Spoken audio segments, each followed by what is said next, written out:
ሰላም ቤተሰቦቻችን እንዴት ቆያችሁ? እንግዲህ በዚህ ፕሮግራማችን አንድ ወቅታዊ መረጃ ይዘንላችሁ ቀርበናል። ይህም የአሜሪካን የዲቪ ሎተሪ ፕሮግራም በተመለከተ ነው የሚሆነው ማለት ነው። ዲቪ 2027 አፕሊኬሽን ከኦክቶበር 16 ጀምሮ የሚከፈት ይሆናል ማለት ነው። ለተከታታይ እስከ አንድ ወር ተኩል አካባቢ ይቆያል።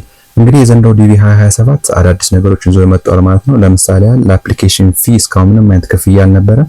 ነገር ግን ዘንድሮ አንድ የአሜሪካን ዶላር እንደሚከፈል ቀደም ብሎ ተነግሯል። ያለ ሆኖ ደግሞ ተጨማሪ የቪዛ ፕሮሰስ 330 የአሜሪካን ዶላር ክፍያ ያስፈልጋል ማለት ነው። እድለኛ ሆናችሁ ካለፋችሁ እንግዲህ ይህንና መሰል መረጃዎችን በተከታታይ ስለምንለቅ በእኛ በኩል ምዝገባ መከናወን ትፈልጉ ካላችሁ በመጀመሪያ ቻናላችንን ፎሎ ማድረግ ከዛም ኢንቦክስ ቢያደርጉልን እኛ የምናገኝ ይሆናል። ከዛ በተጨማሪ ደግሞ ከስር ባስቀመጥነው ስልክ ቁጥር ቢደውሉ ሙሉ መረጃዎትና የሚያስፈልጉ ዶክመንቶችን እንነግረውትና ፕሮሰስ በእኛ በኩል ይጀምራሉ ማለት ነው።